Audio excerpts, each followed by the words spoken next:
I'd like to maybe spend 5 minutes or so on these particular chapters with you, uh, and take your questions.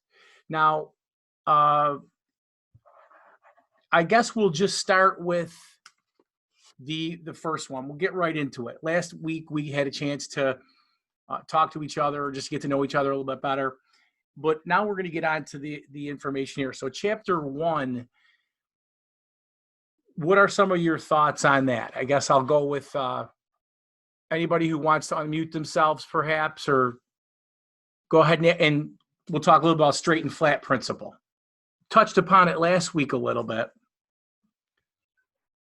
Yeah, I think that the idea was that the straighter the motorcycle is, the more lean reserve space you have, and the less of a possibility that you may fall. I think that's your theory, right? Right. Yeah. The straighter that the motorcycle is, the more vertically upright in the turn, the more stable the motorcycle will be, for us keeping our balance. Right. Generally speaking, if we're lean, the more we lean, the quicker we could lose it, and it's tougher to regain. So that's one of the things. And of course, yeah. Quick question about that. And I guess is that because, like, from a physics perspective, the motorcycle has a tendency to go straight to maintain its own verticality, or how does that work? Well, actually, so I watched a video recently. I follow another guy, Mike on Bikes. He's on YouTube. He's very good. He just put up 2 good videos about this topic. One of them specifically related to this. And what he said is, you might not get as much benefit from leaning inside as perhaps people think you could get, but he does say you will get more. We talked a little bit about this last time. Tim asked the question about setting ourselves up. And the answer is simply this. When we go into a turn, centrifugal force wants to throw us out. So we have to counteract that tendency. We do that by leaning in. And the faster we're going, the more we have to counteract that. So when we have a combined center of gravity, us and the motorcycle, and when we're in line with the motorcycle, that combined center of gravity is higher than if we get inside. Okay. And that sort of helps us make that turn. It gives us an effective lean angle. We can kind of beat the lean angle requirement by leaning in. And so that's generally the principle there. And I would also say this: I've spoken to many experts on the specifically, do you get more traction by a more vertically upright motorcycle, which is something that many people believe. But just because the motorcycle is vertical, it does not give you more traction. You have the same traction whether the bike is leaned or straight up, but what the benefit of having it more upright is, if a slide were to occur, you have time to react, and we usually need those precious seconds to I guess maybe do something to allow the tire to get more grip. I don't really like to compare us to MotoGP riders, because what they're doing and what we're doing, sometimes there's very little in common. But if you were to watch, let's say, Marc Marquez or somebody, as they're going, they're really leaned over and they're losing it. Okay, so they're skidding their tires. You'll actually see them use their knee to lever the motorcycle more vertical, and it allows the tires to regain, and they will save it often. And so, as far as from a scientific perspective, that's what I have to offer on that. And if people aren't confidence inspired by it, the other thing that we can do to keep a straighter motorcycle is to slow down. Right? So we can either kind of pitch ourselves inside a little bit and kiss the mirror to keep that bike vertically straight, or we can slow down, which would require less counter force in that turn. Okay. And one last thing. And so the trail braking technique, which kind of comes near the end, it helps us pinpoint our speed, which will make it so that we slow and can make the motorcycle straighter in the turn. Especially if you're going through tight switchbacks, for those people who go through tight switchbacks, what you'll find is if you're leaning in and you're looking in the direction you want to go, and you're trail braking, you're keeping the motorcycle straight. The motorcycle almost stops if you're doing a switchback. It comes to a very slow speed, but you got to keep some momentum. Obviously, you're going to fall in. So that's about it with that one. What else was that, Francesco? No, I was a mountain biker for many, many years, actually, before I started riding motorcycles. And sometimes, I guess, my body, as opposed to trying to lean in, tries to lean out. Like I lean the motorcycle, but it's like I push a motorcycle into the curve, but then I go the other way around. And it feels like I am countering whatever force is trying to make me fall. It's very weird, but no. Well, so you're right on. All right. Now I just bought. I want to take this flat track school if I can do it in May. Okay, the super camp. I'm signed up to go. I hope I go. They teach you how to slide. I bought a Suzuki little Supermoto 400 because I have a kart track where I live, and I am learning. I want to learn more of the slide. That's kind of like the stage I brought myself to. Okay. Now, Mike on Bikes, I think that's his YouTube channel. He just did a video that is really good about comparing. He's done 2 videos, I think, lately. And I think Fast Eddie Moto Jitsu has done 2 interviews on supermoto style, which is sort of like what you're saying, stick your foot out and counterweight, basically. Mm-hmm. Or to do the GP style, they call it, leaning in. And you're going to find that at lower speeds, what you're saying might help turn the motorcycle a little bit more. And we're getting, I guess, into a darker area, or like off on a little bit of a tangent, but I can tell you this. This particular program that I'm talking about here, it speaks about keeping our motorcycle straight as we kiss the mirror. Because if I introduce a completely different style of riding, now we don't have a program, we have just various topics here and there. But the reason why you're probably doing this on your mountain bike is because you have low traction, and you can manage sliding tires better over top of it. Right. Yeah. So one of the, I'll say one quick thing, and then we can maybe go on to another question or talk about something else. Lee Parks, basically, he wrote in a motorcycle consumer news article one time that when you're on a dirt bike or a flat track style riding, or you want to slide the rear end around and do what you're doing on your mountain bike, he said, we want to be up on the tank so that the back tire's free to slide like a pendulum. Mm-hmm. But when you have a lot of traction, okay, an abundance of traction, you don't want to be up on the tank and having sliding happen, see? And that's where the GP style comes in. But if you watch some of these videos I told you about, you can email me. I'll send you the links to these other YouTubers. You see that there is crossover. Okay, certain, like the GP riders are doing, they're sliding the rear, they're doing different things. So there's just so many different ways to ride a motorcycle. My particular method here is we want to keep that motorcycle straight if we can. All right. Yeah, go ahead, Rick. Can you unmute yourself? Hang on.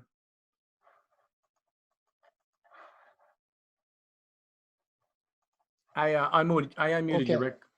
Okay, thanks. Hey, John,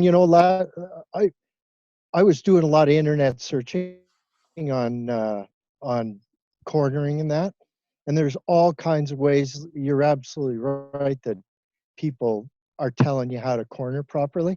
And one thing, Francisco, I know you just got a Ducati, so it's a sport bike, it's a bit different, but like John, you nailed it.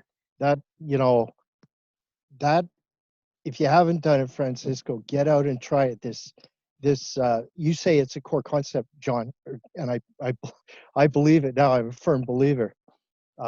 It just got nice here, so I've been out the last few days riding around. But that kissing the mirror and kiss the mirror position, it changes everything. Like I was trying my knees. You know, you read these guys, oh, push your knees, wait, do this. But honestly, that's probably one of the best things you can do. So I just wanted to say it's, you know, yeah, get out and try it for sure. And what, you know, what I'll say in addition it's to probably that, one of the most. go ahead, finish, Rick. Yeah.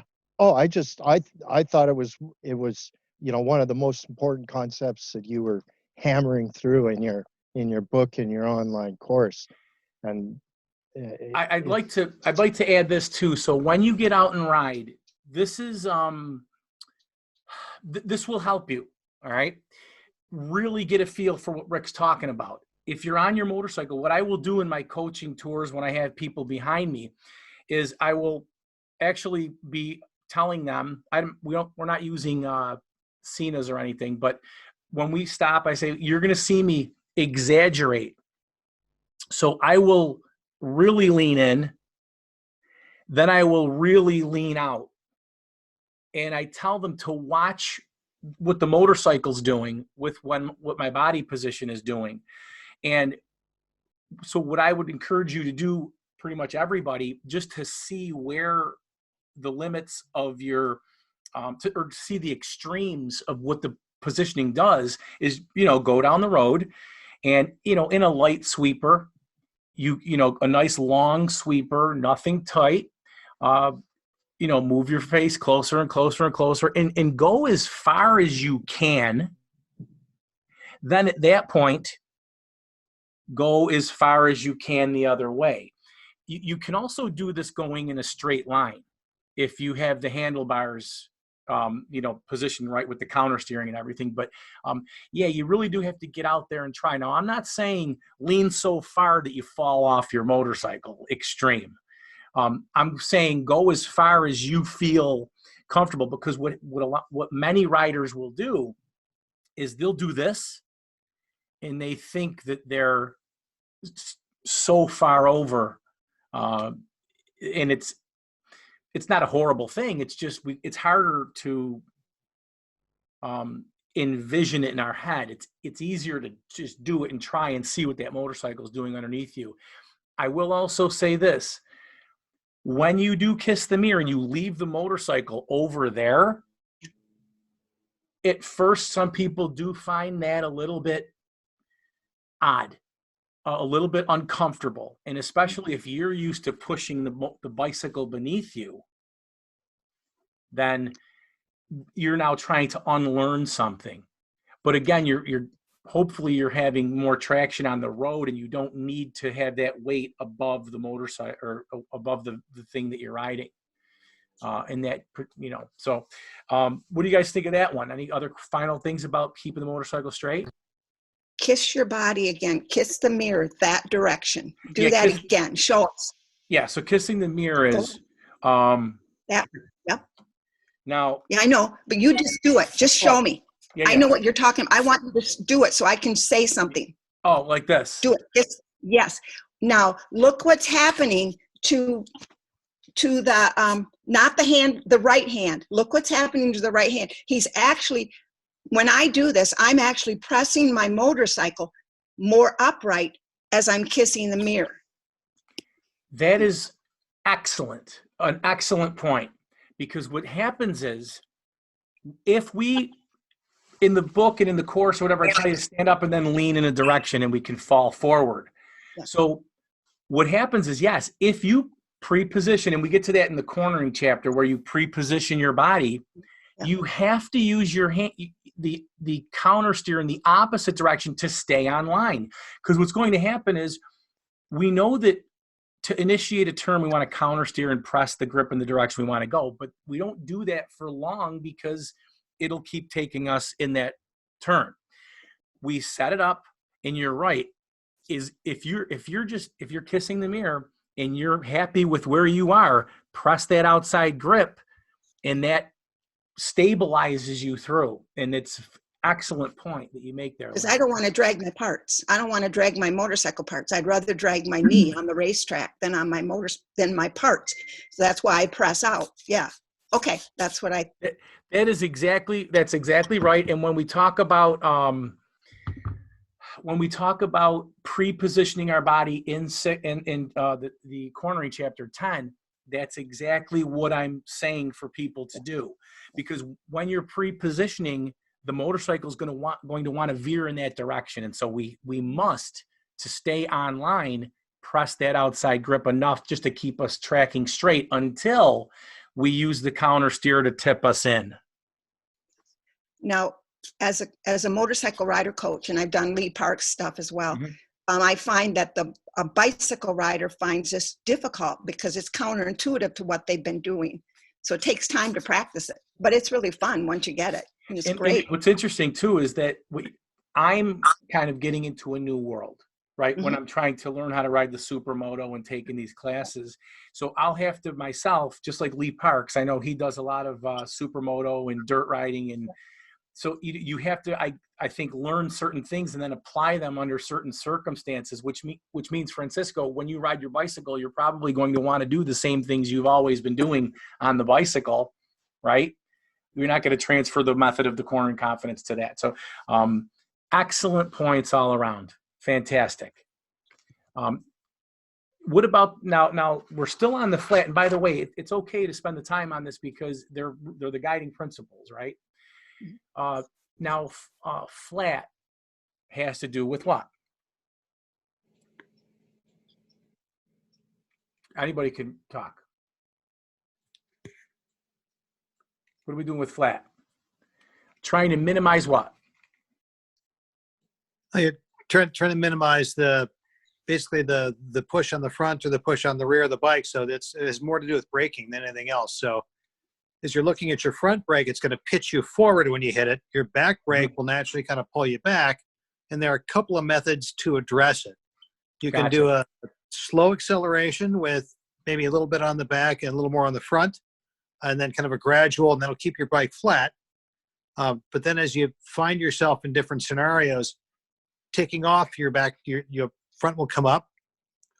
So maybe at that point, I'm not sure what I've got a larger bike, so my tire never leaves the ground, so it's not really an issue.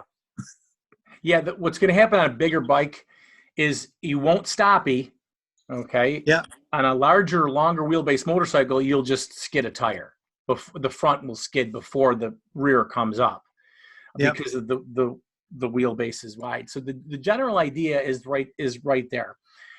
We want to keep the tires planted. Now, remember what I said a little bit more earlier about MotoGP or racing style. If you watch them, the rear tire will dance around. You'll see sunlight underneath their tire, and that front tire is doing a lot of work stopping that motorcycle. We can't get away with that because, give you an example, if you're going into, let's say, a downhill right-hand turn and there is a huge pothole in the middle of that turn that you didn't see, you're not going to want to be at the fully compressed setting on your suspension, right? Because there won't be any more travel in the front forks or the front suspension. And that's why we want to strive to keep the chassis flatter and not have the spikes. Now, go ahead, Chris. There are a lot of theories I've heard around using your rear brake. I've got a friend of mine who just uses just a little bit of pressure from his big toe, and for him that's enough. If you look at a Harley, it's got a big giant pedal. So I think the proclivity there would be for people to push it a little harder. What I found is that I definitely use my front brake more, but I always use my back brake. You know, there's a lot, people have different theories on what brakes to use. You should use whatever brakes you want. We're going to talk about braking in a future discussion next week. But the idea with braking is when the rear brake will slow the motorcycle, but it's not going to slow the motorcycle with less chassis pitch. All right. Right. So if like, for example, if you were to hit the rear brake first, the motorcycle would slow. Then when you introduce the front brake, you would really feel the dive, right? Which proves to us that the rear will slow the motorcycle with less fork dive. That being said, if we're hustling through corners and we're weighting the front and we're still keeping a flat chassis, we're not abruptly applying the brakes, we're gradually loading the front forks, that still could be enough weight transfer forward of the total traction pie to get the rear tire loose. Mm-hmm. And that's all it takes to lose steering control. Now, one of the points I would like to make is I've been there. I have, before I really got the secret weapon down, I had taken the MSF ARC class, and I had sort of been missing the idea that trail braking was front braking and that kind of thing. I wasn't getting it all. It was packed in much information in this course. And I thought I kind of was doing the right thing. After the course, I went out and I was in Pennsylvania. Gold Mine Road is the name of the road. And I was going to a left-hander, and it was one of these mountain roads. And I was happy doing my rear brake, and I felt like I was learning something, and it was slowing me, and I liked what the chassis was doing until I lost traction in the rear. And I was able to keep it upright, but you're talking a blind hairpin to the right, and I just cut across it, okay? Because I lost that rear. Now, several times that's happened in the past, in the past. Since then, I have had similar rear tire lockups that have not been catastrophic, but so do I still use the rear brake? Absolutely. To help with that chassis pitch. And I don't use it as much in the hustling through the turns because I've been bit. And I think that the people who just use rear to trail brake or doing it, they say, I'm purposefully going to use rear brake only as I go in here to this turn. It might be just a matter of time before they get bit as well, because let's say you're just engine braking and you're not using your front brake. That's the similar effect of using rear brake. If you engine brake too hard, it's the rear brake that's getting affected, not the front brakes. So I guess my advice would be to that person, do what you like, do what you're doing. Perhaps they're comfortable and it's taking them to the speed that they want.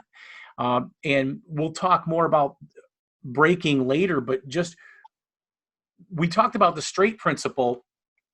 It's the simplest thing you can do. Slow down and you keep the motorcycle straighter, or kiss the mirror more. Those are your options. Any rider can straighten the motorcycle more by doing those two simple things. Flat, this is the challenge. Straight's easy. Flat's the challenge. Flat is all our inputs. It's all our body. It's all our body position inputs. It's all our braking inputs. It's all our gearing inputs. It's everything we do helps us with that flat. And the general idea here at the beginning is, let's just think about our body movements. So if you're out there on the road, we talked about what you can work on. More or less kiss, obviously, even going opposite, just to see the difference from extreme to extreme. But also, think about your inputs. Is what you're doing keeping the chassis from pitching more aggressively? Now, here's what what's going to give you. The flat chassis provides us better traction. Now, one person told me, well, can you explain better traction? And, if I could rewrite my book, I probably would clarify it more. By better traction, what I mean is more balance of the traction pie division between the front and rear. We know that it's going to be shifting. That traction is going to go back and forth. but we want to keep the extremes from happening, right? We want to minimize that as much as we possibly can, with the exception of entering a turn, and we want to maybe trail brake and put a little weight bias forward, which is coming down the road. It also is going to provide us consistent traction. If I grab that brake lever, what's going to happen to my forks? They're going to compress. And I may surpass the traction up there that I have available, right? But if I gently apply the brakes, I'll shift that weight, I'll transfer that traction, I'll get good grip, and then I have a better chance of maintaining that traction. And that would go in line with the flat principle that our input should not teeter-totter the chassis. The last thing, so that's consistent. And what I'll show people is I'll say, okay, well, what's going to be better if you slam into something, or if you gently roll across it, right? It's going to be, we can work up. They say there's a sound that your tire makes before it locks up on the front when you go for a quick stop. There's a howling noise. When I took the ARC several times, they were saying, listen for the howl, this and that, which it's, you may or may not even hear it ever. But that person who understands that before a lockup, they're going to hear a howl out of their front tire, they'll be able to work up to that. Let's say that would be the goal, that you could hear something audible that says you're about to lose traction. Wouldn't it be great if we could work up to that audible clue and then back off? Now, I'm not saying you're going to hear the audible clue. What I'm saying is the principle behind that is we want to work up to that limit instead of blast right past it. And so that would have to do with the consistent traction. And the last thing is the more predictable steering. And it's not, speed and steering are going to have the best effect on our direction changes. However, when we extend or compress the suspension, it does have an effect on our wheelbase, and it can alter our line based on the geometry of the motorcycle suspension. So if we're hitting the gas hard, braking hard, our front forks would go from, if I'm gassing it, they're going to rebound quickly. Then when I go to brake hard, they're going to compress quickly. And so that is going to change my wheelbase quickly. Now, is that enough to make a terrible rider out of you? Probably not. I would think that the first reason is just to give you that better traction and the balance of the tires down on the ground. The more tire we can get from each tire is ideal, except for the trail braking, we're going to want a little bit of weight bias forward. But that's, again, we're never going to have perfect balance between the two. But we can try to make it as close as possible. Questions or comments? Well, good. Let's so you can just study the straight and flat, but that comes back to it. When it comes to the confidence, this one's, I like to ask my students, how confident they are. What do you think are confidence killers? Anybody? An unexpected abrupt turn is always a confidence killer. Like when you weave just left of the line of center as you're making a right-hand turn, and maybe you're riding two up, that can be a confidence killer. Yeah, when the curve tightens up on you. Yes. Right, and what happens is if we can't perceive that it's tightening up faster, if we're having a difficulty perceiving that that's happening and processing it, when it hits us, it's like a ton of bricks. and we may not be able to mentally translate that to our muscles to pull us out of it, right? Like a survival Right. reaction, as Keith Code calls it. Now, who else was going to mention something? Confidence killer. I would say anytime that you have a close call on the highway where you're on the road where you're fine, but it's a you're stuck, all that stuff. That can be a confidence killer. So I'm braking, if over brake, skid the tires. You're making a curve and you miss that line a little bit, go over. If that's you got to remind yourself again what you need to do and where you're at, and keep on it. Yeah, I think one of the biggest issues that most of the riders I know that have had a mishap, a close call or a crash, one of the things that they say is, I just want to know what I did wrong so I don't do it again. Right? Yeah. Here's the problem with that. Yeah, you don't know. Just because you know what you did wrong doesn't mean you're not going to do that again. So, knowing what you did wrong is like the first step to saying, look, I did this stupid thing. I made this mistake. Here's what I can do to fix it in the future. For example, this is what some people will say, well, I crashed or I had an issue, and they lose their confidence to ride, right? And my thing is, well, if you get your skills where you're comfortable, think about Mark Marquez or these people that crash every weekend, right? Yeah. They know what they did wrong. They're riding really past, maybe the person who is in the canyons that crashed, they were riding close to their limits like Mark Marquez. They need to back it off. So we have to kind of be honest with ourselves. But this particular method has given me, I guess, more confidence even when I've done stupid things. So I do stupid things I wouldn't say all the time, but I am human and I run into trouble like everybody else.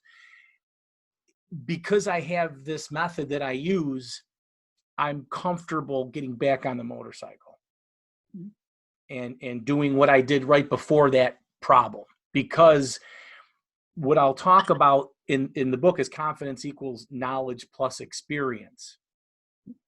Right? So you could read all the books in the world that you want, but unless you put that into practice and then have reflection on the practice, or have someone say you're doing it right, or ask questions about it, you're not going to be confident. And it just goes back to the whole, imagine someone just got their license before this quarantines, and all they've been doing is reading books, and they've read every book you could read. They've watched every video you could watch. They've watched every single one of Fast Eddie's videos. How good are they going to be at riding the motorcycle? Probably not very good. Well, what about the kid who, when this is over, buys a brand new bike and he never picks up a book, never takes a class? Right? Now you have the experience without any direction. And that's where my whole thing with confidence is, the more you know and the more experience you have practicing those things, the better, the more confident you'll be. And confidence is really a relative term. And I will tell you that I have had my moments where I don't know, do I really want to do this anymore? Right? Because you start to think about the consequences if it went another way, a certain situation. But we like this and we just keep doing it. Right? If we like it. Now, if we don't, we should get out. If somebody's forcing you to ride, one of the things too, I don't know how much time I have left. They're going to probably boot me soon, and we didn't get that far into it. But my first year I was a rider, I kept telling everybody, I had no friends that rode or anything. I said, man, you got to do this with me. Get a license, right? We'll ride together. Man, I was the biggest salesman. And then my first year, I did the whole newbie mistake, reacted, squeezed the brake, fell over, hurt myself, right? A little road rash, right? My wife was real upset, had 2 little kids. And I just, at that moment, I said, if someone asks me about motorcycles, I won't stop talking. I'll tell them anything they want to know. We can go on and on. But I stopped sort of being the world's biggest cheerleader at that point, just because the consequences are significant if you're not all in my opinion. So now, how you guys doing on body position? Any quick questions on that?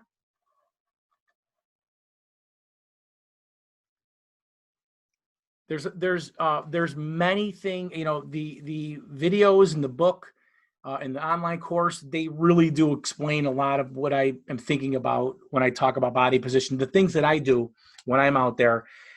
And I made this recent video, the garage drill for body position. I did 2 of them recently last week. So you could go check those out, watch the videos in the course. Any questions or comments about body position? Have we really talked about that a lot? I mean, besides Kiss the Mirror, which we all went crazy on. Yeah. Now, the last one, body position, that was one that I thought you might have more questions, but that's okay that you don't, because body position's not that tough, especially if you tell people it's waist up, mostly waist up. Now, looseness would be the 4th and final thing to talk about. Why would someone either in traffic or going into corners be tense? Stress. You're stressed out because of either your abilities or lack thereof. Maybe traffic coming up on you. Maybe when you go into that pretty tight turn and you see that patch of sand or gravel washing down from a driveway. Yeah. And a lot of things, but it really comes down, I think, to back to the confidence again. Yeah. A lot of people will say, well, there's so many unknowns, but they're not unknowns if you expect them. Only a fool would ride through a forest not looking for wildlife. And I talk about this in my program. It's not what if a deer comes out? You need to take it a step further. Where is that hazard? It's here. Where is the deer? Where is the hole, the pothole? Where is the gravel in the turn? So that when you see it, it's recognized. And I do talk a little bit about that in the confidence chapter, but we do get more the cornering hazards. We talk more about that with that there. But you're right. We're going to tense up now. Even if you're a confident rider, do you think confident riders tense up? Yeah. Well, there are a lot of reasons to tense up. If you had a stressful day, or if you're particularly living a stressful portion of your life for a variety of reasons, you may want to reconsider getting on your bike, because if you're stressed out, you're going to tense up. And if you're going to tense up, it's going to translate right into the machine you're riding. So you really do need to be in the right frame of mind. And some days it's okay to hop in the car instead. Absolutely. And I'm thinking any minute they're going to cut me off. So one of the things I'll say about the relaxation in the looseness, we want to be neutral on the motorcycle. All right. As if we were like riding it with a remote control, that we don't want our body to affect the motorcycle. So if we're neutral steering and we're light on the motorcycle and we're not tense, the motorcycle will be free to do its thing. Once we tense up, we take vibrations from the front. It goes through our body to the chassis. The front wheel can't do its natural inclination to find its way in front of us. And nothing works as well if you're tense. And it's something that everybody gets tense. I mean, if I'm trying to, let's say, ride with my friends and I see my friend taking off and I'm thinking, geez, I better try to keep up. Not only am I now getting maybe closer to my personal limits, but it could make me tense. I mean, if you think about someone who, is stressed out and tense, they're not in the frame of mind to be cool, calm, and collected if the stuff hits the fan. And There's not a whole lot with looseness except to reflect on it. So we can take it from straight and flat. Just consider, what inputs are you providing on the motorcycle that keep it straight and flat? Think about that this week or the next time when you get a chance to ride. You're doing the confidence things right now. You're trying to get the knowledge with your experience. Body position, everyone seems to have a grasp on it. It's pretty straightforward. And then the looseness, I would just reflect on, are you tense? Think about, mostly it's the linkage I call from your neck to your hands. That's the part, that we really seem to tense up more. So as you're riding, reflect on, what am I doing right now? Flap your flap your arms like a chicken. See, I'm thinking eggs already because of the chickens. But I do have written down in my notes right here, use humor. It's like,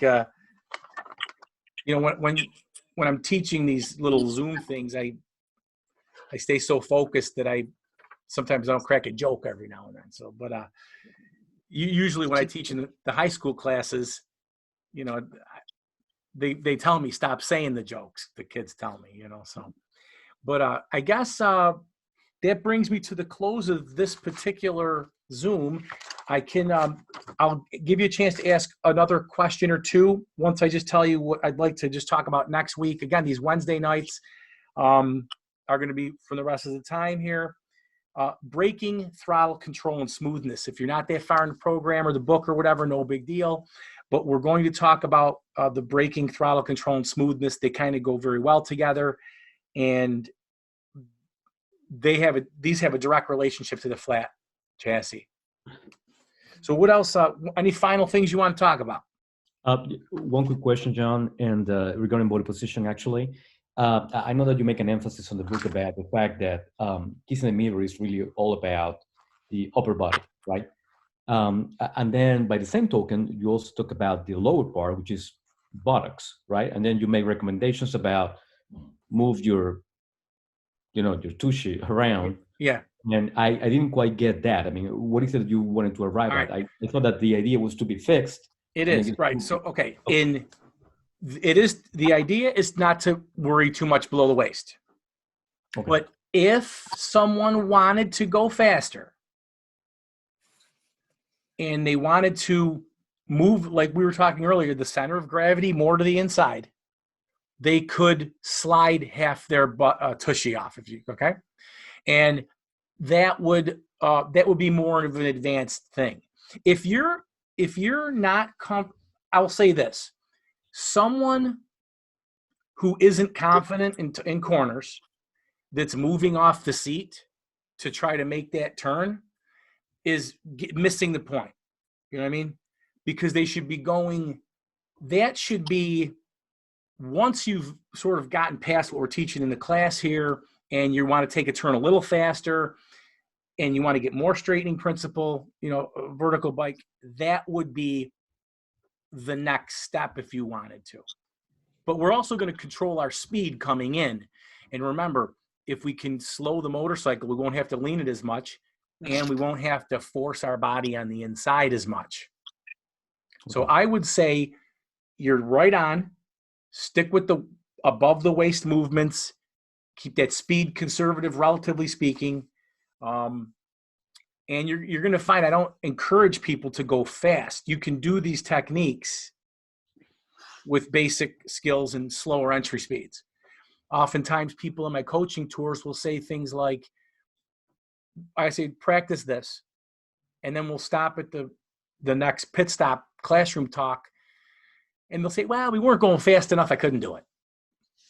But everything that you're doing in here, you can do at a lower speed, generally speaking. Yes, it might work better if you're going a little faster, certain things, but you can get that muscle memory. You can, I would say, force the issue in a safe way, in a temporary way, in a quick way, where you're not prolonging some inappropriate technique for the speed you're going.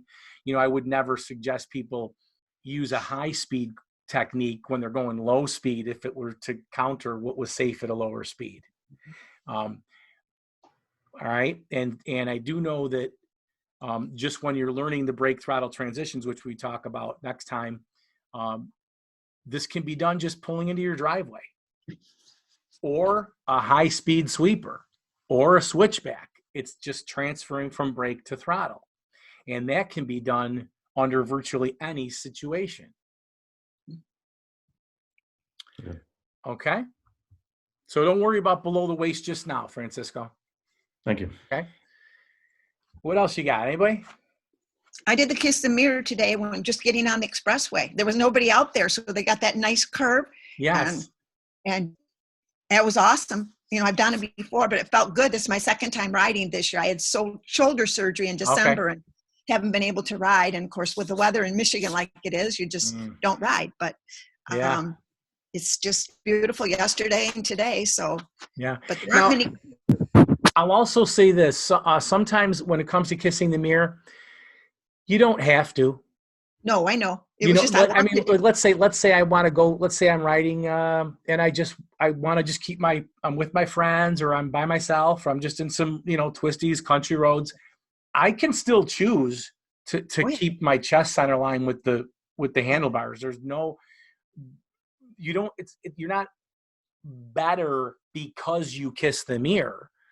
You're better because you have confidence that if you make different movements, you'll feel the bike's more planted and stable. That would be the benefit of that. But no, I absolutely love kissing the mirror, and I would have my friends sometimes will say, well, why are you doing that?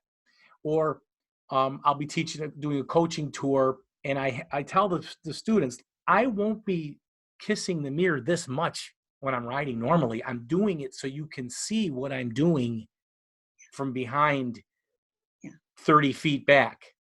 And it's more I tell them I'll do more exaggerated movements. And I hope they don't think that, in a very slow sweeper that I would stick my face that far over, because that would be inappropriate. But, might even look a little silly. But who knows? Sometimes they may hear me, they may not. But, well, I want to say thanks. You can contact me between now and next week. Things are going real smooth for me. And I want to just say, get out there and ride if you can, if you feel comfortable. Obviously, there's two schools of thought on this. Should people be riding or not? But that's completely a personal choice. And it's good to have the experience of the knowledge that I'm giving you so that you can put the pieces together and we can talk about it, that kind of thing. But I'm not going anywhere.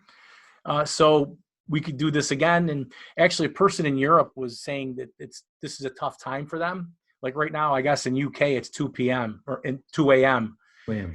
Yeah, 2 in the morning. And I may do a Saturday noon once these end, do one on Saturdays. And the whole idea is send out the messages when I'm doing these. And we could even, I don't know how you could take it a step further and set up study groups and things like that. I'm sure there's so much you could do, but I guess I'll sign off. Thank you very much. Have a great week. At least get out and look at your motorcycle in the garage, and you could do those, the garage drills I put up there. Just practice some of these things on the center stand.